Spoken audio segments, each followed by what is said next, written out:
30 seconds and counting. 25 seconds and counting. We are still go. 20 seconds. Guidance alert. The guidance system now going internal. 15, 14, 13, 12, 11, 10, 9, 8. Ignition sequence start. 5, 4, 3, 2, 1.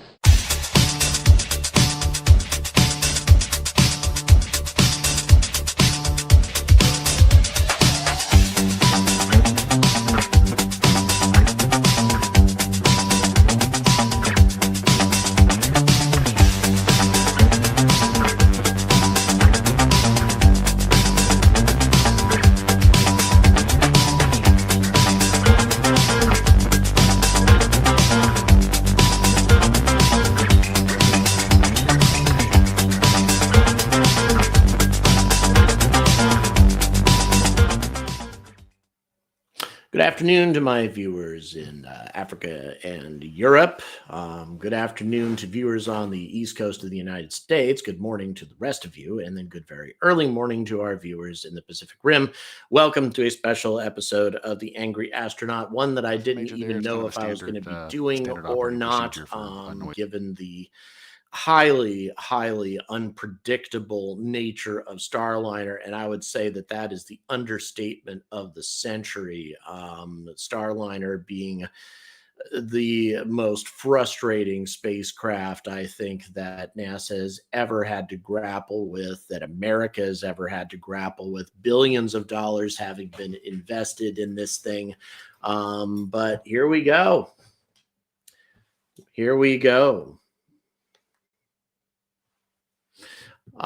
So we're gonna go ahead and wait for a few minutes before we plumb in the audio from these folks. We have, of course, our two crew members. And I'll tell you something. Like I said, I am only just getting caught up here. We have Sunita Williams, and of course somebody's going to have to tell me why, because I'm just forget who the other guy is. Somebody help me out here. Hold on. Wait a minute. Doggone it. Come on. Barry Wilmore, really? Okay. So there we go. Barry Eugene Wilmore is our other one. I don't know why his name wasn't jumping into my mind, because it should have. In any event, two NASA veterans that I do know, people who've been on all kinds of training, all kinds of missions, etc. Both of them on their third space flight for this particular launch. People who know how to deal with crisis situations. People who really know how to contend with problems should they arise. So if we do have something come up with Starliner, with this launch, I have a great deal of confidence that these astronauts know how to handle it if they get the opportunity to handle it. If it's a problem that they can deal with, I think they can deal with it. And then, of course, we have the Atlas V rocket that this thing is riding on. The Atlas V is the most reliable American rocket, period. Even though Falcon 9 kind of holds that title to some degree, it has had some failed launches in its past. Atlas V has had 0 failures, and Atlas III even had 0 failures as well. It's been a long time since the ULA Atlas series has had any issues whatsoever. By the way, where's everybody checking in from? I forgot to ask that question. Feel free to let me know where you're watching. I agree, some brave people in this thing, because this thing has had all kinds of problems, all kinds of issues. And although it could be argued with everything that they've done to this thing up to this point that it's as safe as a spacecraft could be, I don't believe that at all. I think that any spacecraft that has been this fundamentally flawed, that's taken this many years to fix, is just not that solid. We got Arkansas, Maryland, Knoxville, Tennessee, Atlanta, Georgia. Hello. We got Norway. Hi, Iriel. We got Norway and South Carolina, Allentown, Pennsylvania. Hello. In Phoenix, Arizona, in the house. We got Washington State. Atlas Howard managed to fail and it shrugged. Oh, that's funny. And hello to our producer ASN in Yorkshire and Cheyenne, Wyoming. I'm very fond of Cheyenne, Wyoming. I spent a lot of time there in my childhood when we travel north to get fireworks from Colorado, Florida, Scotland, UK, and we also have Cape Canaveral. Hello, thank you very much. And I know, Jay, you are actually watching this launch, I understand. So best of luck to you. Hope everything goes well. We got hello, Houston and Nottinghamshire, Scotland. And we also have LA and Bulgaria and Fort Myers, Florida, and Lakeland, Florida. And good rodeos in Cheyenne. Yes, indeed. Very good rodeos in Cheyenne. Actually, it's a neat town. I actually kind of like Cheyenne. It's always a cool place to stop off at when you're on your way into Wyoming, on your way to Devil's Tower if you want to go there, or on your way to Yellowstone. A lot of amazing things to see in Wyoming. All right. Let's go ahead. We're going to go ahead and pipe in the NASA feed right now to get an idea of how things are going. So, producer, pipe it in whenever you're ready, please. And LCP-anyone? go ahead. AHB charging reestablish and at flight mass. Roger. So, Lauren, we're quickly coming to the end now of the launch vehicle pre-launch procedure, and we're just about 7 minutes away from our terminal count status check. But we heard a couple of call-outs there that one of the range safety representatives activated the SRB ignition enable, so that allows us to fire the SRB ordnance circuits that ignite the SRBs at T0. Those circuits are not enabled till just as we heard, just a few moments ago. minus 16 minutes. And also another range safety system is the hold fire system. So there are remote switches at the Space Launch Delta 45 Morel Operations Center up the road. And if any of the range safety representatives see an issue, they can press a button and stop our countdown remotely. So those switches have been enabled as well. Matthew, yes, I am. All right, you are taking a live look at Atlas V and Starliner stacked on top with astronauts Butch Wilmore and Sonny Williams inside, ready to go to space. We are just coming up on about 15 minutes from launch, and we are going to send it over to NASA's Daryl Nell at Hangar AE. Daryl. Thank you very much, Lauren. And you've heard the polls from ULA. Also polling a go. The NASA operations manager, Richard Jones, checked with his team, gave them the go. As far as weather is concerned, you heard it mentioned on the nets, there was an L-30 weather brief. We see your CM essential. That's just to do with the internal power transition. No action. Okay, no action. We got a suit fan DP low. It's back on now. Keith, my understanding is just a couple of days. It's not going to be there long. No issue there. But again, the weather, 90% go. No concern. We're expected to be go for T0. We are go right now. Green across the board. We do have some high cirrus clouds that you can see there up in the upper parts of the sky. And you can see the ground winds. LC flight, channel 1 and air to ground 1 are now merged, going to air to ground 1. Roger. LC flight, air to ground 1, ready for comm check with Starliner and channel 1. Roger. Starliner, LC, comm check on channel 1. So we got you loud and clear. Looks like we got all suit fans failed a warning. There's our brave astronauts.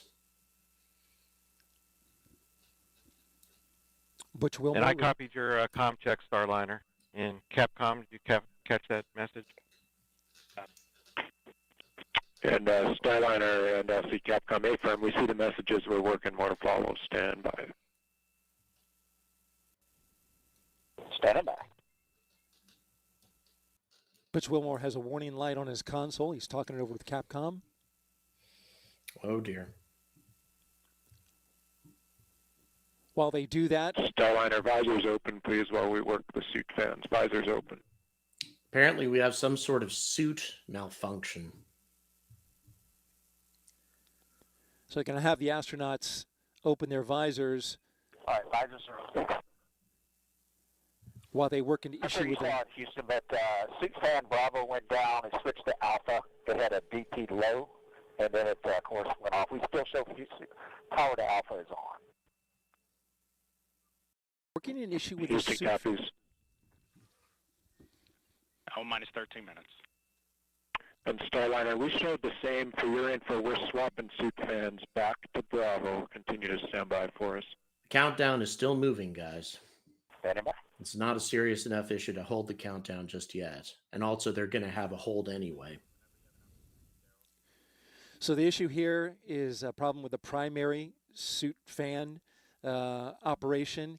They got to have that suit fan to keep the air circulating inside their suits. With that having a warning, they've asked, Capcom has asked the astronauts to pop open their visors so they can get some fresh air, and they'll work it into a redundant mode, going into a redundant suit fan. So okay, so given what they've just explained, this should not be a cause for a scrub. They can go to the suit's as we get under T-minus 12 minutes recirculating system if necessary. Counting. They may still scrub it because of this, but this isn't necessarily going to shut this down. The Boeing team working an issue in real time right now. LC Flight Channel 1. Go ahead. Yeah, the condition we're in an LCT condition with both suit fans down. We're trying to get these reactivated, but we're going to proceed. Roger. So good to stow the crew access arm. I'm go. Roger.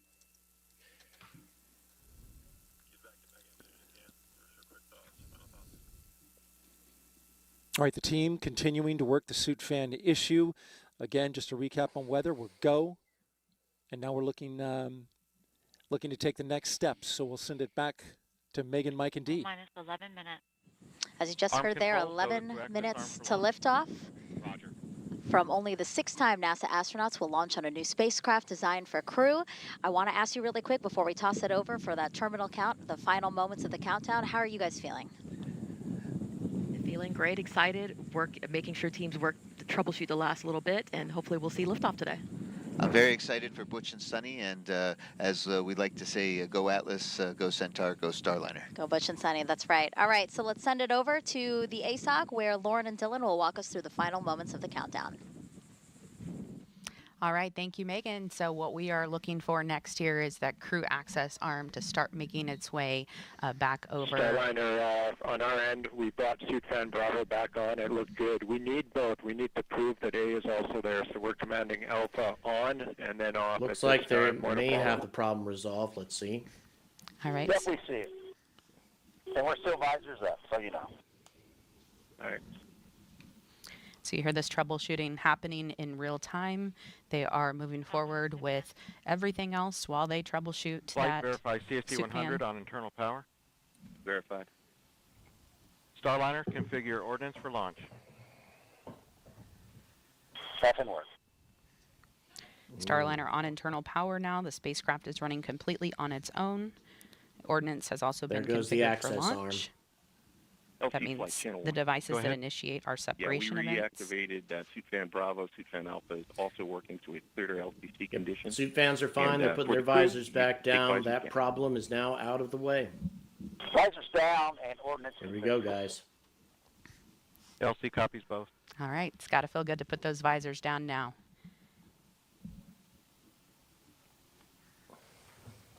So, Lauren, we were seeing that big visual cue, the crew access arm retracting. It takes about 2 minutes to retract and stow 120 degrees away from Starliner back against the crew access tower. In the event of an emergency, it can be redeployed in less than 15 Thank you, seconds. Matthew. Yeah, it's pretty amazing. We don't want to see it do that, but we're glad it can if it needs to.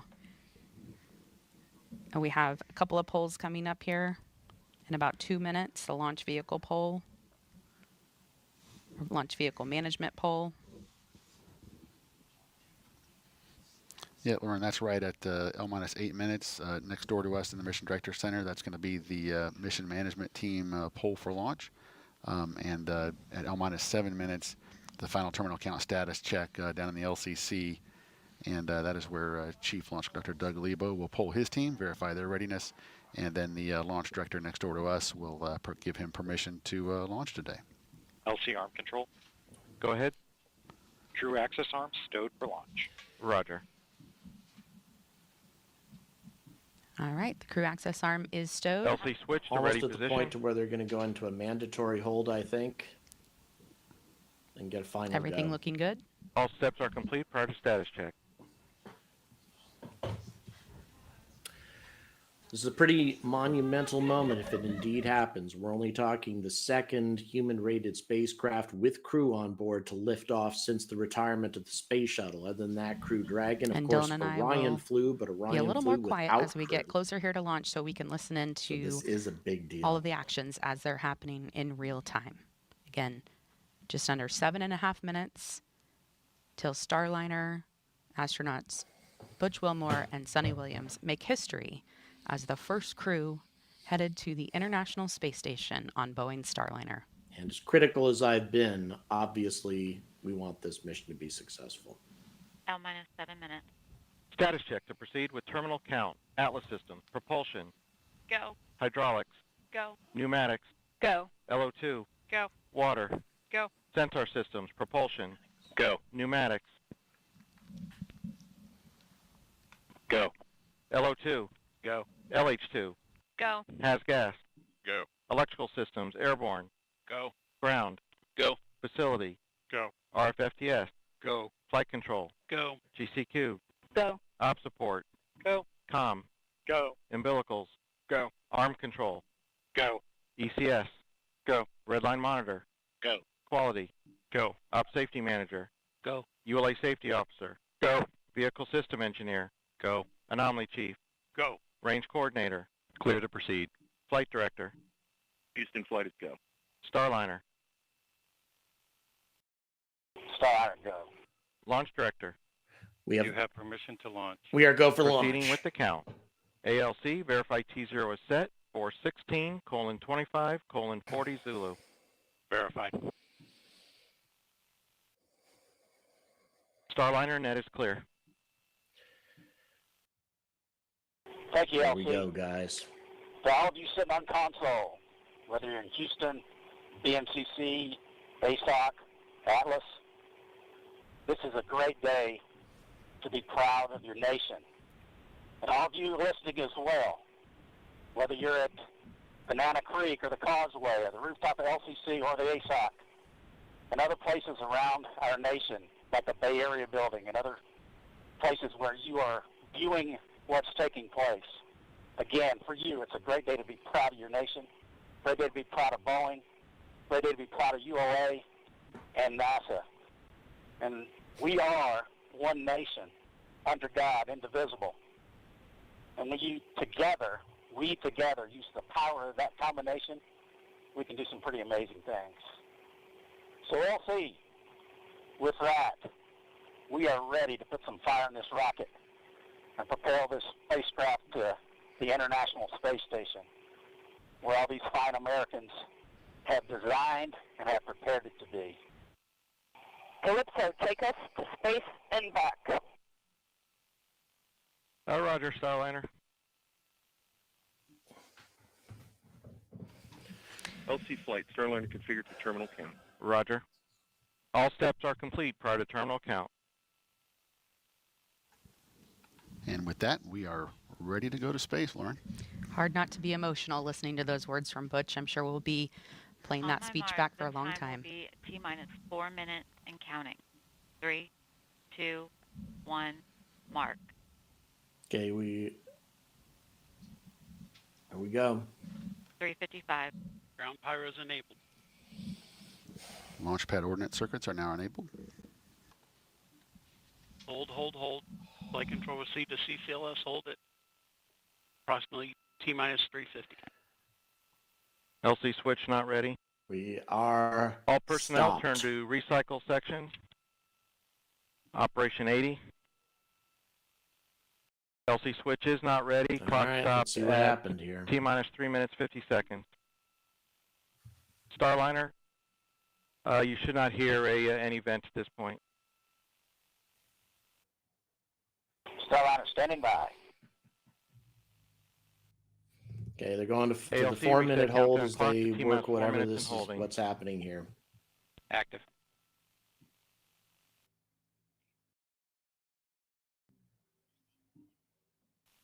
LC Peony 2. Go ahead. Centaur tank pressures are stable. Roger. LC Peony 1. Go ahead. Atlas tank pressures are stable. Roger. OSM, place SRB ignition SNA switch to disabled position. SRB ignition disabled.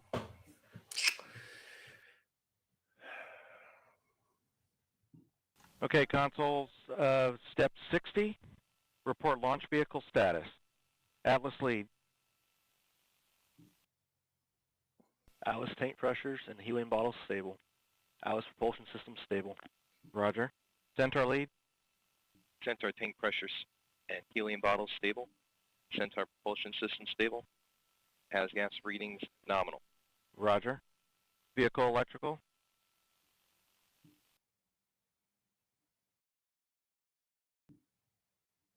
VE, channel 1. It looks like something triggered an automatic warning here. They're recycling and checking all the systems again.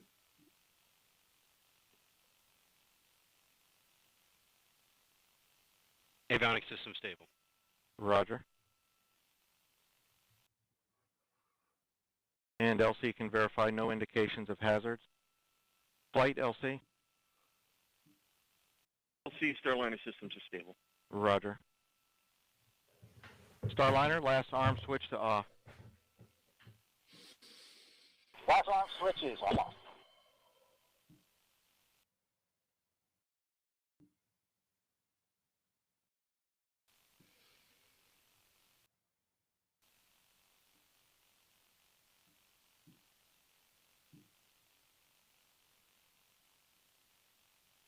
FCS in pre-flight mode, SSVAPs inactive, OCU safe, and EDS in test mode. Roger. Crew access Arm arms control, being deploy the deployed. crew access arm. Roger. We're dead. Starliner, proceed with Game over, ordnance guys. deactivation. At least I maybe jumped. I doubt I'm jumping to conclusions here. They are deploying the crew access arm, and there's only one reason to do that: to get the crew off the ship. Yep. Ordnance deconfigured. All off. We're gonna go ahead and wait for Roger. confirmation on this, And- but my suspicion is that Go ahead, AOC. we're about to scrub. Roger. Flight, verify CST 100 ordnance is safe. Verified.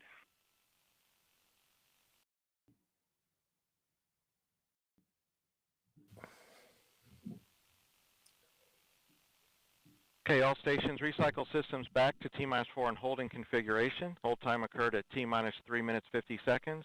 Report status at completion.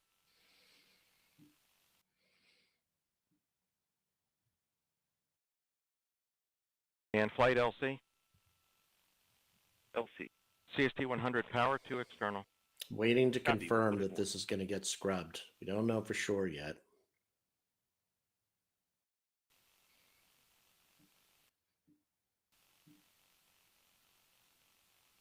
So yeah, just to confirm, the crew access arm hasn't actually started moving Bravo, yet. Atlas 2, continuing topping. Roger. LC LOX 2. Go ahead. Substep Golf, Centaur LO2, continuing topping. Roger. LC Fuel 2. Okay, so they are still topping the LH2 fuels. continuing They are topping. still topping the fuels. Roger. So even though they made a request LC for the access 1. arm, which is bizarre, Go ahead, Peony1. the Atlas Pneumatics, pressure they are stable. still proceeding as if they're going to lift LC off. Peony 2. Go ahead. Substep Echo CEC active. Roger. And substep Foxtrot sensor pneumatic system stable. Roger. LC Prop 1. Go ahead. Substep Charlie and substep Delta, Atlas propulsion and hydraulic system stable. Roger.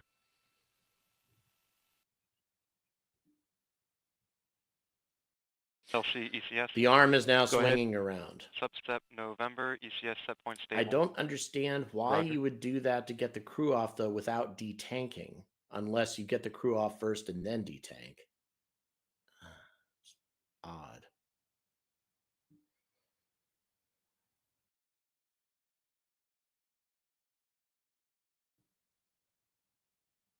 So they need to reset the arm as part of the recycle. Is that correct, Darth?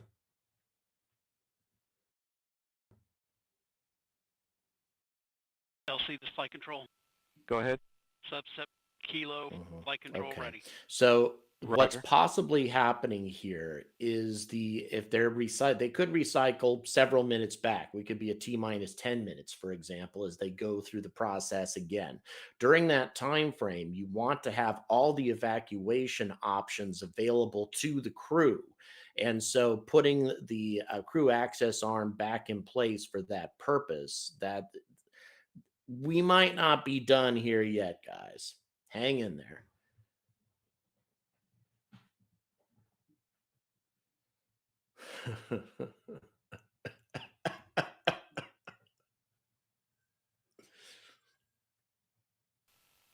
Yeah, right. Couple of really good comments to give us some confidence here. Number one, Boeing Starliner has a If you're just joining us 100% here at success Cape rate Canaveral at Space Force scrubbing. Station. It's really good at doing that. Crew access arm is And deployed. and number two, what we need to keep in We did mind is have that a, neither of these automatic astronauts hold are of our- whistleblowers. Oh my ground God, I launch said that out sequencer, loud, didn't I? and shortly after we began our terminal count for today's launch attempt. No indication yet as to what caused that hold of the automatic ground launch sequencer. The team is still evaluating data. In the meantime, the team is active recycling the vehicle to a good holding state so that we can prepare for our next steps. But for now, Roger. we are holding at T minus 4 minutes, recycling the vehicle after a hold of our ground launch sequencer shortly after picking up terminal count for today's launch operation. Yeah, we're not done yet, but they do need to go through an extensive recycle now for reasons that we still don't know. So we're going to have to return the state of the rocket back maybe to T minus 10 or somewhere in that vicinity, and then rerun things. We need to find out what set off that alarm. My suspicion is it was something automated, and that's why they had to put it into hold, and even they don't know what the problem is yet. Has gas. So they need to recycle and give it another shot. Has gas. Substep hotel has gas. Normal scan pattern including cat. Roger. Yeah, that's another possibility that was brought up by one of the team members. Is it could be the crew fans went out on the suits again. If that's the case, then the decision definitely would not have been made to lift off just using redundant crew fans on the suits. So it just could have been that particular issue reared its ugly head. And flight LC. Channel 1. Flight. Yeah. Roger.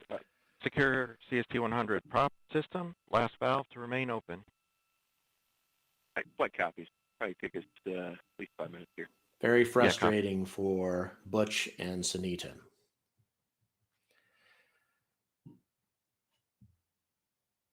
We're going to send it over to NASA's Daryl Nail over at Hangar AE for some continuing coverage of our current FTS status. LC. Daryl? Thanks, Dylan. And I'm listening to the NASA operations Just manager's loop. Recycle status. Recycle. Roger. SYS LC.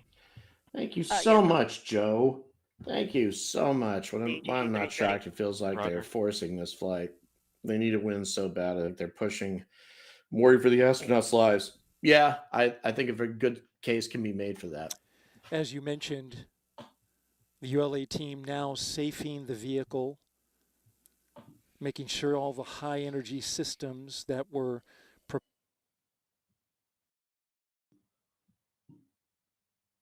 prepared to launch are now put into a safe configuration. At 12:21 p.m., roughly T minus 3 minutes and 39 seconds, we got a hold. Launch director LC channel 1.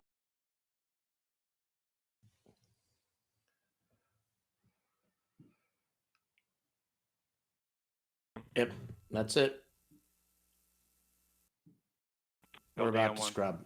Yes, sir. So certainly we had a seems hold that call way at anyway. T minus 3 minutes and 50 seconds. Yep, we're done. By the CCLS launch sequencer. So at this time we've completed our recycle Once again, back to T-4 and holding. Let's go ahead and kill and the ready audio to proceed with a scrub crew egress operation. I'm not going to keep you guys any longer than you need to be kept at this point. All of us have become entirely too familiar with this process. Again, Boeing continues to demonstrate how this spacecraft, assuming that it ever gets off the ground, I don't see how this thing is ever going to be a practical spacecraft to get human beings to orbit. I mean, bear in mind, it's been over 4 years since the first unmanned test of this thing. And once again, we are being held up. Once again, we are going to scrub and on a spacecraft that's theoretically supposed to provide a reliable ride to space for astronauts to the International Space Station. Can you imagine how grim the situation would be if this was our only access to orbit? Can you imagine how absolutely trashed the American human space flight program would be if we had to rely on this spacecraft? There is no positive way to spin this. This spacecraft is just really deeply flawed. I really don't think. Okay, I'm just getting something. Yeah, definitely scrubbed at 3 minutes and 50 seconds. So yeah, I mean, no one, I mean, there's nothing else to be said. It's pointless to say things like space is hard. I mean, that's just a waste of time. Sure, space is hard. It's not this hard. We just have what appears to be a deeply flawed spacecraft. And once I don't think this is an Atlas issue. I will be deeply shocked if this is an Atlas issue, given the extreme level of success that the Atlas rocket has had over the years. I really don't think this is a ULA problem. I think this is a problem with Starliner. And even if they do eventually get this spacecraft off the ground with a crew on board and, God willing, get them back safely, I don't see how this spacecraft can ever arguably be a reliable access to the ISS. I really don't see how it's ever going to be able to provide that kind of solution to NASA and to the American space program. And so it's just yet another nail in the coffin of Boeing's manned spaceflight program and more evidence to indicate that we need another alternative. And everybody knows what that alternative is. It is the Sierra Space Dream Chaser, human-rated Sierra Space Dream Chaser, and that's where our effort needs to go. Thank you very much for tuning in today. Really appreciate your support. Please don't forget to like and subscribe. Also, check the description for other ways to support this channel and to support our Patreon channel. I've got a third exclusive video coming out for the Patreon channel. So once again, thanks for tuning in, and as always, stay angry about space.